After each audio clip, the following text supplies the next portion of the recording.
Lady Death. Ever heard of her? If not, this could be the reason. She was pulled out of college at the age of 25 to fight in World War II. But that is just a small part of her story. During her training, she slaughtered almost 300 soldiers. Afterward, she returned to college like nothing had happened, leaving her past behind her on the battlefield.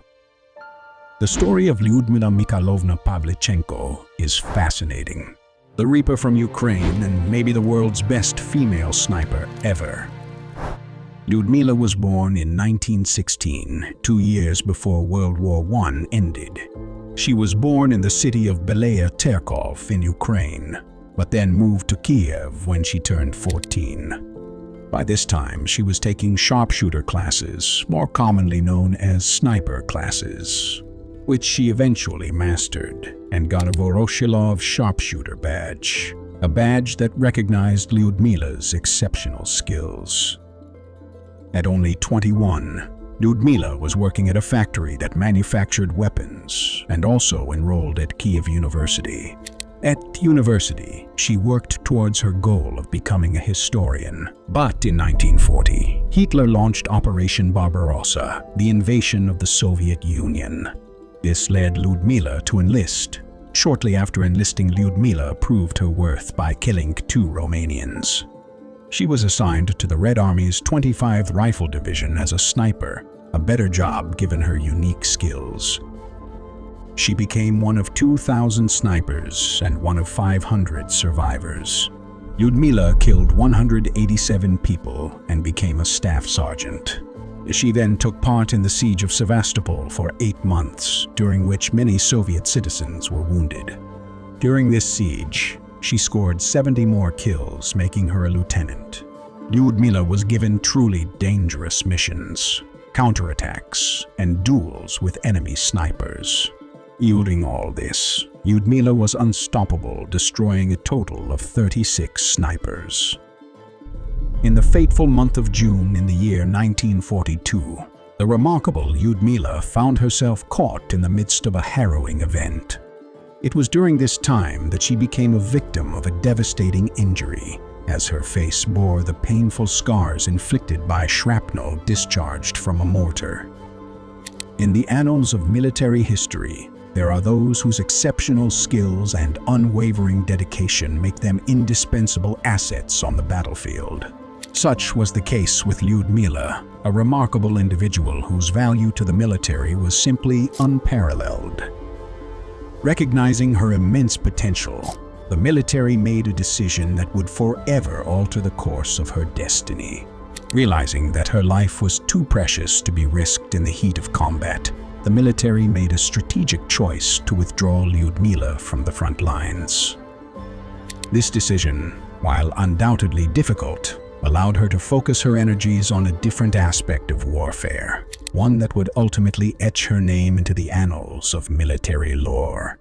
Freed from the immediate dangers of battle, Lyudmila embarked on a path that would see her accumulate a truly awe-inspiring tally of victories. Her kill count, a testament to her unparalleled marksmanship and unwavering resolve, would eventually reach a staggering 309 confirmed kills. Each life taken is a testament to her skill and the profound impact she had on the outcome of countless engagements. Lyudmila's remarkable journey serves as a testament to the extraordinary lengths that military strategists will go to protect and harness the talents of their most valuable assets. On the other hand, this is the point at which all of the excitement begins. The German Wehrmacht made an effort to bribe her by telling her over the loudspeaker that they would raise her to the rank of officer and lavish her with chocolate if she assisted them in their mission. Lyudmila was not interested, and the Germans began to threaten her. Someone was heard shouting, "If we catch you, we'll tear you into 309 pieces." Someone must have read up on her kill count. After recovering from her injuries, Pavlichenko went to Washington, D.C. in late 1942. She was the first Soviet to be invited to the White House. Pavlichenko met Eleanor Roosevelt, the First Lady. But she quickly remembered that she had a job to do.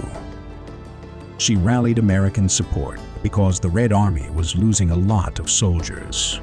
Stalin, who was president of the Soviet Union at the time, needed a second front to fight the Germans, so she thought about taking a tour of the United States.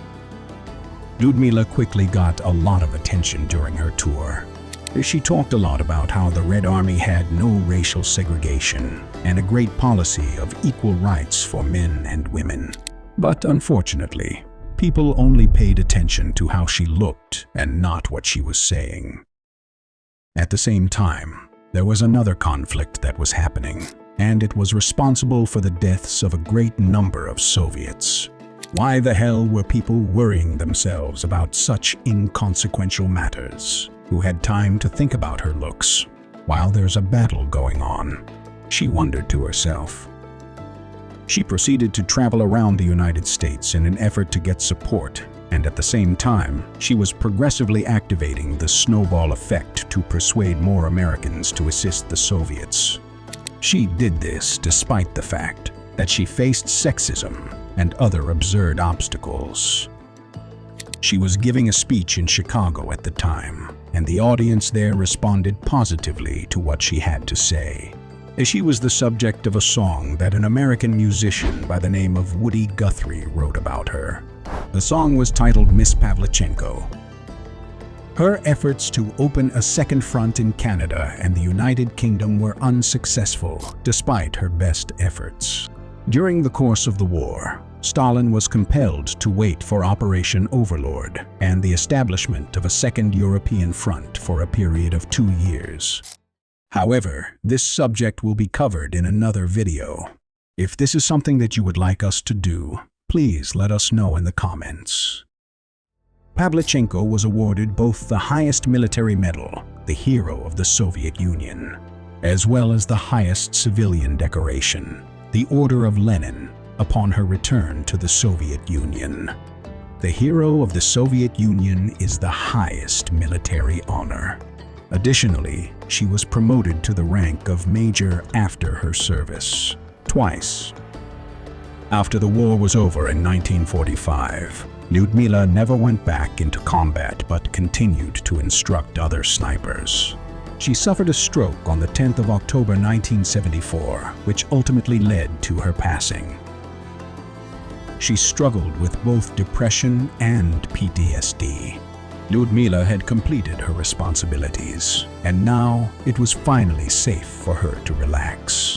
Whether you refer to her as Lady Death or the Ukrainian Reaper, she could possibly be the best female sniper. Let me know your thoughts in the comments. And if you want to see more remarkable stories, make sure to subscribe.